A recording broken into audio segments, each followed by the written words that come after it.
ಇನ್ನು ಬೆಂಗಳೂರಿನ ಗುಂಡಿ ಬಿದ್ದಂತ ರಸ್ತೆಗಳಿದೆಯಲ್ಲ, ಇದು ರಾಷ್ಟ್ರ ಮಟ್ಟದಲ್ಲೂ ಕೂಡ ಬಹಳ ಸುದ್ದಿ ಆಗ್ತಾ ಇದೆ.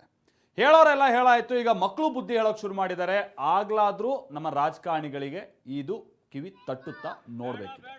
ಹೌದು, ಬೆಂಗಳೂರಿನ ರಸ್ತೆ ಗುಂಡಿಗಳ ಬಗ್ಗೆ ಪ್ರಧಾನಿ ನರೇಂದ್ರ ಮೋದಿ, ಸಿಎಂ ಸಿದ್ದರಾಮಯ್ಯನವರಿಗೆ ಕನಕಪುರ ರಸ್ತೆಯಲ್ಲಿರುವ ತಲಗಟ್ಟಪುರ ಬಳಿಯ ನ್ಯಾಯಾಂಗ ಬಡಾವಣೆ ಮಕ್ಕಳು ಪತ್ರ ಬರೆದಿದ್ದಾರೆ. ರಸ್ತೆ ಅವ್ಯವಸ್ಥೆಯ ಕುರಿತು ಪದ್ಯವನ್ನೂ ರಚಿಸಿದ್ದಾರೆ. ಒಂದು ಕೆಲ ವಾಸ್ತವ ಹೇಳಿದ್ದಾರೆ ಕೇಳಿ. ಈ ನಮ್ಮ ಕೆಲವೊಂದು ನಾಯಕರುಗಳಿಗೆ ಈ ವಿಚಾರ ಅರ್ಥ ಆಗಲ್ಲ. ಕೆಲವು ಅಧಿಕಾರಿಗಳಂತೂ ನಿದ್ದೆಯಲ್ಲಿ ಬಿದ್ದಿದ್ದಾರೆ ಬಿಡಿ. ನಮ್ಮ ಅಪ್ಪ ಟ್ಯಾಕ್ಸ್ ಕಟ್ತಾರೆ, ನಮ್ಮ ಅಮ್ಮನೂ ಟ್ಯಾಕ್ಸ್ ಕಟ್ತಾರೆ, ಆದರೂ ರೋಡ್ ಯಾಕೆ ಹಿಂಗಿದೆ? ಅದರಲ್ಲಿ ಬಿದ್ದು ಸಾಯುವಂಥ ಟಾಸ್ಕ್ ಬೇರೆ ಇವ್ರು ಕೊಡ್ತಿರೋದು.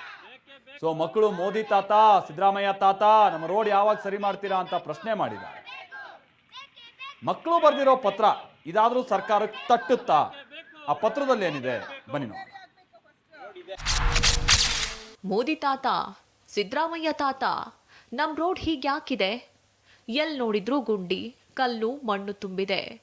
ಅಪ್ಪ ಟ್ಯಾಕ್ಸ್ ಕಟ್ತಾರೆ, ಅಮ್ಮನೂ ಟ್ಯಾಕ್ಸ್ ಕಟ್ತಾರೆ, ಆದ್ರೂ ನಮ್ ರೋಡ್ ಹೀಗ್ಯಾಕಿದೆ? ಎಲ್ ನೋಡಿದ್ರೂ ಗುಂಡಿ, ಕಲ್ಲು, ಮಣ್ಣು ತುಂಬಿದೆ. ಅಂಗಡಿಲಿ ಸಾಮಾನ್ ತಗೊಂಡ್ರು ಟ್ಯಾಕ್ಸ್, ಕೇಕ್ ತಗೊಂಡ್ರು ಟ್ಯಾಕ್ಸ್, ಆದ್ರೂ ನಮ್ ರೋಡ್ ಹೀಗ್ಯಾಕಿದೆ? ಎಲ್ ನೋಡಿದ್ರೂ ಗುಂಡಿ, ಕಲ್ಲು, ಮಣ್ಣು ತುಂಬಿದೆ. ಪೆಟ್ರೋಲ್ಗೆ ಟ್ಯಾಕ್ಸ್, ಡೀಸೆಲ್ಗೆ ಟ್ಯಾಕ್ಸ್, ಕಾರ್ಗೂ ಟ್ಯಾಕ್ಸ್ ಕಟ್ತಾರೆ, ಆದ್ರೂ ನಮ್ ರೋಡ್ ಹೀಗ್ಯಾಕಿದೆ? ಎಲ್ ನೋಡಿದ್ರೂ ಗುಂಡಿ, ಕಲ್ಲು, ಮಣ್ಣು ತುಂಬಿದೆ. ಕರೆಂಟ್ಗೂ ಟ್ಯಾಕ್ಸ್, ನೀರಿಗೂ ಟ್ಯಾಕ್ಸ್ ಕಟ್ತಾರೆ, ಆದ್ರೂ ನಮ್ ರೋಡ್ ಹೀಗ್ಯಾಕಿದೆ? ಎಲ್ ನೋಡಿದ್ರೂ ಗುಂಡಿ, ಕಲ್ಲು, ಮಣ್ಣು ತುಂಬಿದೆ. ಮೋದಿ ತಾತ, ಸಿದ್ದರಾಮಯ್ಯ ತಾತ, ನಮ್ ರೋಡ್ ಯಾವಾಗ ಸರಿ ಮಾಡ್ತೀರಾ? ಒಳ್ಳೆಯ ರೋಡ್ಗಾಗಿ ಕಾಯುತ್ತಿರೋ ಮಕ್ಕಳು. ಇಷ್ಟೇ ಅಲ್ಲ, ಕೆಲ ಮಕ್ಕಳು ಮಾತನಾಡಿದ್ದಾರೆ. ಬನ್ನಿ, ಅವರಿಗೆ ಈ ಸರ್ಕಾರ ಇವ್ರ ವಿರುದ್ಧ ಇರುವಂಥ ಸಿಟ್ಟು, ಅಸಮಾಧಾನ, ಅವ್ರದ್ದು ಅನುಭವಿಸ್ತಾ ಇರೋ ತೊಂದರೆ ನೋಡೋಣ.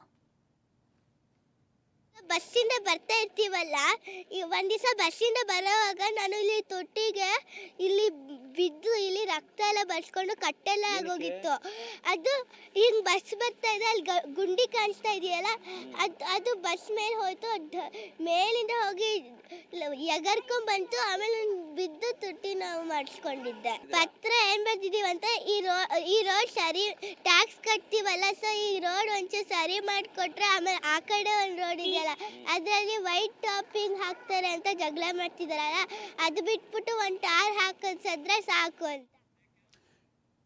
ಇದು ಯಾವುದೋ ತಲಗಟ್ಟಪುರದ ಬಳಿ ಇರುವಂಥ ಒಂದೋ ಎರಡೋ ರಸ್ತೆ ಅಲ್ಲ, ಬೆಂಗಳೂರಿನ ಬಹುತೇಕ ರಸ್ತೆಗಳು ಹೀಗೆ ಆಗೋಗಿದೆ. ನಮ್ಮ ನಾಯಕರುಗಳಿಗೆ ಇದು ಗೊತ್ತಾಗ್ತಿಲ್ಲ ಅಷ್ಟೇ. ಬಹುಶಃ ಅವ್ರು ಕೂರುವಂಥ ಕಾರಲ್ಲಿ ಅದು ಯಾವ ಮಟ್ಟಿಗಿನ ಸಸ್ಪೆನ್ಷನ್ ಇದೆಯೋ, ಗಾಳಿಲೇ ಓಡಾಡುತ್ತೋ ಗೊತ್ತಿಲ್ಲ.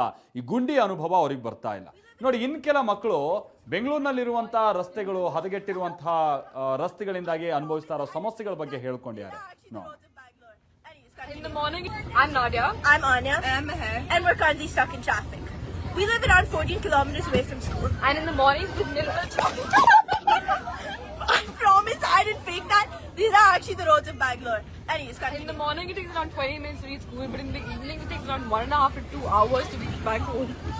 And we used to reach home at 3:15. Now we're reaching at 4:30. And because of that, we have to postpone extracurricular activities, and it leaves us with less time to study. And this leads to a huge emotional strain due to the exhaustion and all our energy being drained from being in this bus. And sometimes we even get physically injured because of the bumps. Like, I'm not joking. And sometimes when we're stuck in traffic jams, we can literally run home faster than that. I'm not exaggerating. And this is something we really don't want as a part of our daily routine, to be in the bus for 2 hours. Yeah. So something has to change. Please help us.